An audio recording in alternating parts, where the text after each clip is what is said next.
प्रथम तहलका न्यूज। बड़ौदा उपचुनाव में जीत हासिल करने के बाद कांग्रेस अपने चुनाव चिन्ह पर मेयर के चुनाव लड़ रही है।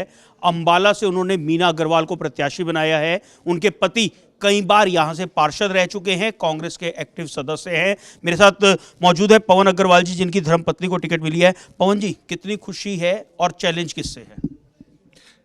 ऐसे सबसे पहले तो कांग्रेस का बहुत बड़ा राष्ट्रीय अध्यक्ष का शुक्रिया, उसके बाद प्रदेश अध्यक्ष का शुक्रिया, लोकल कांग्रेस अंबाला जिला कांग्रेस कमेटी का शुक्रिया, जिन्होंने हम पे विश्वास जताया और इस पद के लिए हमें कांग्रेस पार्टी की तरफ से नामित किया।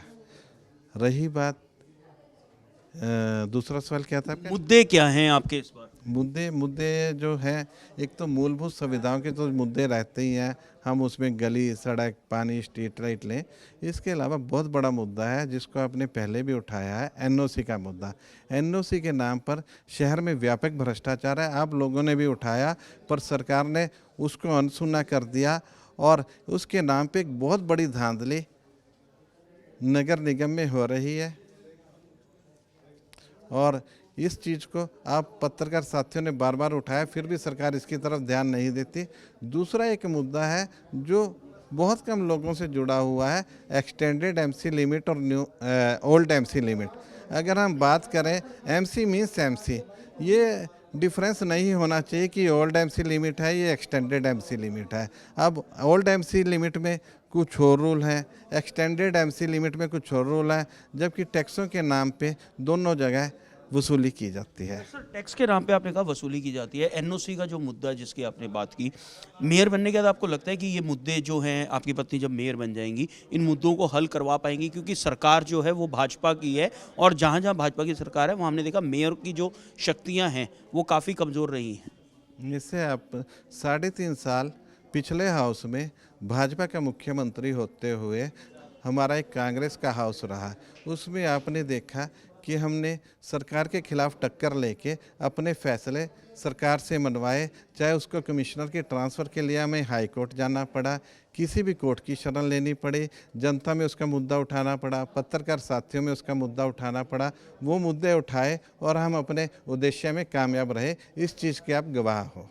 मैडम, आपको मेयर प्रत्याशी बनाया गया, महिला इस बार जो था, लेकिन कई और प्रत्याशी सामने हैं, बड़े बड़े जो हैं पार्टी, भाजपा जो सत्ताधारी पार्टी है उसके हैं, पूर्व पार्षद हैं दिलीप चावला, उनकी पत्नी हैं, विनोद शर्मा जो पूर्व मंत्री हैं उनकी पत्नी हैं। आप अपनी जो टक्कर है वो किससे मान रहे हैं? नहीं, मैं तो कोई टक्कर नहीं मानती, क्योंकि हम जाते हैं तो हमें बड़ा अच्छा रिस्पांस मिलता है। रिस्पांस की आपने बात की, लेकिन पार्टी ने जब आपको दी, हम इस तरह की खबरें लगातार चल रही थी कि जो बाहरी उम्मीदवार हैं वो कांग्रेस का टिकट मांग रहे थे, भले ही अब वो आज़ाद खड़े हो गए, इस तरह की खबरें आ रही थी। ऐसे में पार्टी का विश्वास जिताने पे कितने आभार जो है वो पार्टी? मुश्किल सवाल है, नहीं दे पाएगी।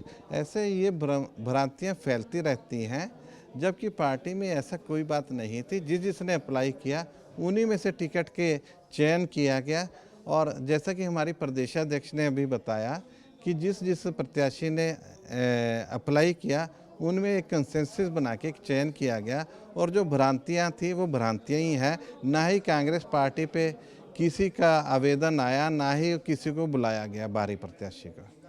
किसी को नहीं बुलाया। टक्कर किससे मान रहे हैं?